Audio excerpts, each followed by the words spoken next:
नमस्कार दर्शक, जेगांव GP 13 number बिवारे Hebron school के प्रांगण में नारायण सेवा संस्थान द्वारा कार्यक्रम के तहत दिव्यांगों को चेक किया जा रहा है एवं शरीर के अंगों का प्लास्टिक मॉडल तैयार किया जा रहा है प्रोस्थेटिक अंग तैयार करने के लिए। आज जिन लोगों का इस कार्यक्रम के माध्यम से चेक करके मॉडल तैयार किया गया एवं उनके शारीरिक अंगों का विवरण लिया जा रहा है, उनको आने वाले दिनों में राजस्थान उदयपुर में होने जा रही प्रोग्राम में प्रोस्थेटिक अंग लगाया जाएगा। इस कार्यक्रम का ऑर्गेनाइज कालचीनी खंड दिव्यांग संघ और डोर्स दिव्यांग कल्याण संघ के तत्वाधान में हुआ है।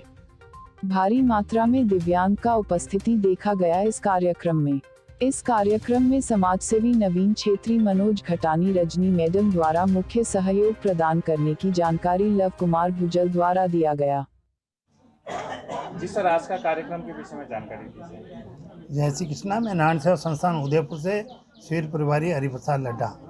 और सबसे पहले मैं परम पूज्य गुरुदेव संस्थापक नारायण सेवा संस्थान के संस्थापक श्री कैलाश मानव को प्रणाम करता हूं और संस्थान के अध्यक्ष श्री प्रशांत भैया को जय श्री कृष्ण कहता हूं। और उनके मार्गदर्शन में आज जो कालीपंग और यहाँ के जय गांव में जो कैंप आयोजित किया जा रहा है, विशाल निःशुल्क चयन जांच शिविर एवं कृत्रिम अंग माप शिविर का कैंप आयोजित किया जा रहा है, जिसमें हमारे 150 ओपीडी कल उस कैंप में हुई थी और उसकी तहत आज से 150 से करीबन 100 लोगों का अभी तक ये रजिस्ट्रेशन हो जाएगा और यहाँ जांच चयन होगा और साथ ही उनका मॉड्यूलर मेजरमेंट कैंप का नाप लिया जाएगा। आपने उत्तर बंगाल के चाय बागान को ही क्यों चुना इस कैंप में? नहीं, हमने भारत में पूरे भारत को चुन रखा है। हमारे भैया आदरणीय प्रशांत भैया ने 2022 से एक महाअभियान चालू किया था संस्थान ने, जिसमें चेकअप और उसको आर्टिफिशियल लिम्ब को हाथ पांव कटे को महत्व दिया गया है। अभी आज ही कल ही हमारे पूरे रविवार को जनवरी 2022 से कैंप आयोजित किए जा रहे हैं। हर संडे को हमारा 4 कैंप होते हैं पूरे भारतवर्ष में। इसी तरह जनवरी माह में हुए थे, फरवरी माह में 20 कैंप आयोजित है, उसी माह में मार्च में भी आयोजित हो रहे हैं और अगले महीनों में भी आयोजित होते जाएंगे। कैसे कैसे समस्या आ रही है आपके यहाँ? नारायण सेवा संस्थान में समस्या का निराकरण के लिए नारायण सेवा संस्थान में सबसे पहले पोलियो जन्मजात को चेकअप किया जाता है। उनका इलाज हमारे उदयपुर में होता है। जिनका चेकअप होने के बाद उनका सेलेक्ट होता है, चयन ऑपरेशन के लिए आता है, तो उनको निश्चित दिनांक पर उदयपुर बुलाया जाता है। और आर्टिफिशियल लिम्ब के लिए उनका माप यहाँ लेके मेजरमेंट यहाँ से उदयपुर भेजा जाता है। वहाँ से अपना दूसरा कैंप और आयोजित किया जाएगा। 2-2.5 महीने के बाद अपन एक कैंप और आयोजित करेंगे, जिसमें वहाँ पाँव दिए जाएंगे। अभी दिव्यांग को हमारे देश में बहुत अलग अलग दृष्टि से देखा जाता है। यदि कोई दिव्यांग अगर ट्रेन पर चढ़े या अलग अलग दृष्टि से देखा जाता है, आपने इस दिव्यांग के प्रति ऐसा? नारायण सेवा का नाम ही दिव्यांगता ही मान लो। नारायण सेवा 36 सालों से संस्थान कर रही है और दिव्यांगताओं की प्राथमिकता की और दिव्यांगता की कार्य कर रही है। एक संस्थान कोई भी कार्य करती है दिव्यांगता को, दिव्यांग भाई बहन को आगे लेकर करती है। अपने आप पैरा स्विमिंग की जो प्रतियोगिता हुई थी हमारी पूरे भारतवर्ष में 400 एथलीट आए थे। अभी 25 से 37 तरह का हमारा बहुत राष्ट्रीय तैराकी प्रतियोगिता हुई थी, उसमें सारे दिव्यांग भाई बहन आए। पूरे भारत से 400 तैराकी आए थे। उसका समापन कल ही हुआ था। इसी तरह पहले भी 2018 में हमारी तैराकी या 19 में, ऐसी मेरे को डेट तो जानकारी नहीं है। इस बार एक बार पहले भी राष्ट्रीय तैराकी प्रतियोगिता हुई। आज कितने लोगों का लक्ष्य रखा गया है? आज चेकअप हमारा लक्ष्य खुला है, जितना आएंगे उसका सबका चेकअप किया जाएगा। उनका जितने आएंगे, देर रात भी हो जाए तो हम कार्य को पूरा अंतिम दिव्यांग भाई जब तक आते रहेंगे उस कार्य को करते रहेंगे। आज में नाप लिया जा रहा है, उनको फिर कब हमारा अभियान है 60 दिन के अंतराल में दूसरा कैंप लगे और यहीं आके आयोजक टीम जहां बताती है दिव्यांगों की सुविधा के लिए। कैंप तो हम कालीपोंग में किया था, हमारा कैंप एक ही आयोजित था, लेकिन इन दिव्यांग भाई बहनों को भी 5-6 घंटा का इनका रन है, तो संस्थान ने और यहाँ की टीम ने निर्णय लिया था। रजनी मैन हमारी लाइजनिंग है, उन्होंने संस्थान के समर्पित सारे काम किए हैं, 10 सालों से वो जुड़ी हुई हैं। तो उन्होंने कहा भाई ऐसा हम कर सकते हैं क्या? मैं ज़रूर कर सकते हैं। दिव्यांगों के लिए हम, अगर दिव्यांग भाई बहन इतने परेशान हो सकते हैं तो हमने उसको 2 पार्ट में किया है। वैसे हमारा कैंप 1 ही तारीख का था और हम दिव्यांग भाई बहनों की इनको तकलीफ़ को समझ के ये कैंप आयोजित करना चाह रहा है और संस्थान इस कार्य में प्राथमिकता रखती है कि दिव्यांग भाई बहनों को किसी तरह की तकलीफ ना हो। सरकार भी तो दावा करती है कि अलग अलग तरीके से दिव्यांगों नहीं, को भी बहुत सरकार सारे कुछ करती है, लेकिन सरकार के बारे में हम कुछ नहीं कह सकते। सरकार अपना काम कर रही है, नारायण सेवा संस्थान अपना कार्य कर रही है। सर आपका नाम और परिचय? मैं नारायण सेवा संस्थान का शिविर प्रभारी हूँ। पूरे भारतवर्ष में कैंप आयोजित करता हूँ। नेपाल वगैरह बाहरी देशों में मेरे को जाना का मौका मिला है और संस्थान के लिए, दिव्यांगों के लिए समर्पित कार्य करते हैं और करते रहेंगे। हाँ लव सर, आप तो एक खुद भी दिव्यांग भी है प्लस शिक्षक भी है। ये हमारे डूअर्स के लिए एक प्राउड की बात है कि आप एक शिक्षक होते हुए दिव्यांग भी है और बहुत ही ऐसा अक्सर ही ऐसा कार्यक्रम करते हैं। इस विषय पर आज जो आप लोगों ने सहयोग से आपने जो ये कार्यक्रम आयोजन किया गया, कैसा देख रहे हैं आप? विशेषकर इस कार्यक्रम को लाने में हमारे मध्यस्थता करने के लिए हमारे मैडम रजनी मैडम जी को धन्यवाद और हमारे नारायण सेवा संस्थान के जो कैंप के प्रभारी हैं लड्डा जी को भी धन्यवाद। बहुत सारे ऐसे दिव्यांग थे जो उनको सहारा की ज़रूरत था। बहुत से गरीब थे जो राजस्थान नहीं जा सकते थे। तो ऐसे ही मौसम में अब हम लोग को ये जो नारायण सेवा संस्थान कालिम्पोंग आ रहे थे, हम लोग को सुनाई दिया।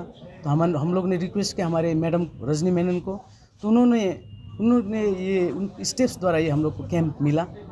तो हम लोग बहुत खुश हैं क्योंकि बहुत सारे को पैर मिलने वाला है, बहुत सारे को हाथ मिलने वाला है। तो मैं इस कैंप को सफलता के लिए विशेष धन्यवाद देना चाहता हूँ हमारे मनोज जी, हमारे नवीन जी, हमारे मैडम रजनी जी और सारे कैंप के सदस्य टीम को। दिव्यांगों को अब कई ऐसी समस्या होती है, आप खुद भी एक दिव्यांग हैं, कैसे देखते हैं ये अगर उनको मदद मिल रहा है तो? मेरे विचार में उन लोग को मदद मिलने से तो स्वर्ग जैसा अनुभूति होगा शायद, क्योंकि वो लोग बेसहारे थे, किसके पास जाएं। अभी भी बहुत सारी समस्याएं हैं। किसी को मानविक भत्ता नहीं मिल रहा है, किसी का मानविक भत्ता रुक सा गया है, कोई एकदम अभी लॉकडाउन के चलते भीख मांगने का तो समय आ चुका है उन लोग के लिए। तो ऐसे सहारे मिलने से बहुत सारे खुश होंगे हमारे दिव्यांग भाई बहन से। सरकार भी तो दावा करती है, फिर भी मतलब आपको देखते हैं कि आप अक्सर ही एक्टिव रहते हैं इस मामले पे। सरकार की भूमिका का अगर बात किया जाए तो क्यों आपको जरूरत पड़ा इधर में इस तरीके से मदद के लिए? मेरे विचार में ये सब स्टेप्स सरकार और प्रशासन को करना चाहिए था, लेकिन आज हम लोग को ये सब करना पड़ रहा है। हम लोग को रिक्वेस्ट करना पड़ रहा है बाकी संस्थाओं को आने के लिए। मैं चाहता हूँ आने वाले दिनों में सरकार इस तरह के स्टेप्स उठाएं। अभी जो हम लोग बहुत सारी संस्थाओं को रिक्वेस्ट कर रहे हैं फंड के लिए, तो आने वाले दिनों में प्रशासन को रिक्वेस्ट करना चाहते हैं कि ये सब प्रोग्राम करें, सहायता उन लोग की सहायता से करें ताकि ये सबको सुविधा मिल सके। आज तो तमाम आपको सुविधा मिली, इसके अलावा भी सरकार को किस किस विषयों पर ध्यान देने की जरूरत है? विशेषकर शिक्षा पर ध्यान देना चाहिए। आज बहुत सारे दिव्यांग, अंधे दिव्यांग, डिफेंड दिव्यांग जो पढ़ नहीं पाते हैं क्योंकि यहाँ पर ब्रेल वाली इंस्टीट्यूट नहीं है, साइन लैंग्वेज वाली इंस्टीट्यूट नहीं है। तो हमारी जो डिफेंड दिव्यांग है, जो अंधे दिव्यांग है, वो लोग स्कूल का फैसिलिटी नहीं है अलीपुरद्वार डिस्ट्रिक्ट में है। बहुत सारी जगह में है लेकिन दूर है। तो यहाँ के दिव्यांग वहाँ जाना नहीं चाहते, नहीं कर सकते हैं, अफोर्ड नहीं कर सकते हैं। तो सरकार से रिक्वेस्ट करते हैं हर जीपी लेवल में दिव्यांगों का अलग स्कूल हो ताकि वो पढ़ सके, अपना फ्यूचर निर्माण कर सकें। सर आपका नाम? मेरा नाम लव कुमार भुजेल, मैं तुषार प्राइमरी स्कूल का प्रधान शिक्षक और डुअर्स दिव्यांग कल्याण संघ का फाउंडर प्रेसिडेंट। मैडम जो कार्य यहाँ पर चल रहा है इसमें आपको क्या क्या कठिनाई वगैरह झेलनी पड़ रही है, क्या ऐसा असुविधा आ रहा है सामने? आज के हिसाब से जो आज का कार्यक्रम बोला जाए तो ये तो काफ़ी एक बड़ा चैलेंज रहा हमारे लिए, क्योंकि ग्रुप तो पिछले 5 दिन पहले पहुँचे हैं एनजीपी। उसके बाद काफ़ी क्या बोलते हैं चैलेंज के साथ पहाड़ के क्षेत्र की तरफ ले जाना पड़ा। वो भी टाइमिंग का थोड़ा डिस्टर्ब हो गया, ट्रेन लेट आने के कारण। कोई बात नहीं था क्योंकि हम लोग स्मूथली जा रहे थे। और यहाँ तक पहुँचने के लिए भी जो कल रात को जो दिक्कत आई वो भी भगवान की कृपा से ठीक ही था, लेकिन संस्था के लिए ये कोई बड़ा दिक्कत की बात नहीं है। हम लोग को ये सब काम करते करते मतलब इसका लिए हमारा कोई चैलेंज नहीं है, सब सिंपल ही लग रहा है। डुअर्स के जो चाय बागान क्षेत्र इलाका है, यहाँ तो काफ़ी ऐसा समस्या आपको नए नए देखने को मिले, कैसा कैसा समस्या देखने को मिला? देखिए मैं तो यही की हूँ, यही मेरा जन्मजात जगह है। मैं जयगांव की हूँ, शादी मेरा जलपाईगुड़ी डिस्ट्रिक्ट के क्षेत्र पर हुआ है। लेकिन डुअर्स की तरफ देखा जाए तो यहाँ पे देखिए जैसे चाय बागान है, चाय बागान के मजदूरों को जो नवजात बच्चे शिशु जो पैदा होते हैं उनका ही ज़्यादा अफेक्टेड हमने देखा है। इस क्षेत्र में भी वही है, हमारे जो क्षेत्र है वहाँ पर भी वही है, क्योंकि वो जो मेडिसिन का रिएक्शन जो होता है उन लोगों का गर्भवती माँ लोग का शरीर पे वो ज़्यादा दिक्कत मैंने देखा, ये है। तो क्या है, आप न्यूट्रिशन की बात कर रहे हैं? नहीं, न्यूट्रिशन की बात नहीं, जो उन लोग का जो अब गार्डन में जो मतलब जनरेशन टू जनरेशन जो काम करते हैं ना, उसके मेडिसिन ही होगा शायद, क्योंकि बहुत ही विषाक्त विषदायक दवाइयाँ छिटाया जाता है। तो उन लोग प्रेगनेंसी के अवस्था में ही तो लेबर काम करते हैं ना, पति का टिप्पणी जो बोलता है प्लकिंग वगैरह, तो उस हिसाब से उस जो उन लोग लेते हैं ऑक्सीजन मेडिसिन का जो रिएक्शन है बच्चे को गर्भ में ही वो सब होता है, जिसकी वजह से वो पोलियो, विकलांग, दिव्यांग ये सब ज़्यादा होता है, क्योंकि हैंडीकैप वगैरह से ज़्यादा वही संख्या में है। आपका हिसाब से मैडम जो गर्भवती बगान चाय बगान क्षेत्र में कार्य करते हैं, उनको इस अवस्था में कार्य नहीं करवाना चाहिए, ये सही में उनको छुट्टी मिलना चाहिए। उस वक्त के समय में उनको अच्छे भोजन की व्यवस्थाएं, चाय बगान वालों के जो उनके मालिक वगैरह है, जिस सिस्टम से वो लोग काम करते हैं, वहाँ से उन लोग को गर्भवती माँ लोग को खाने पीने की अच्छी व्यवस्था होना चाहिए, क्योंकि वो लोग तो मजदूर है, उनको तो पता नहीं है पेट में किस तरह से बच्चा पल रहा है। ये मेरा अनुमानिक व्यक्तिगत भी है, क्योंकि मैं बागान से भी रिलेटेड हूँ और मैंने काफ़ी ज़्यादा संख्या में बागान के क्षेत्र में ही देखा है। मेरा नाम रजनी तामंग है, सरनेम मेनन है। मैं जलपाईगुड़ी क्षेत्र से हूँ। नारायण सेवा संस्था से पिछले नारायण सेवा संस्था से पिछले 10 साल से मैं जुड़ी हूँ। काफ़ी सारा काम मैंने वहाँ किया है, जिस लोगों के लिए जैसे कि दिल में छेद होना बच्चों को और यही सब हैंडीकैप वगैरह को मैंने अपने ही बलबूते पे उनको यहाँ से जलपाईगुड़ी से उदयपुर ले जाकर उनको सेवा आदि दी है। जो बच्चे अभी शादी हुआ है, किसी का कोई क्लास 11 में पढ़ता है, का अपना दैनिक जीवन सुचारू रूप से वो लोग व्यतीत करते हैं।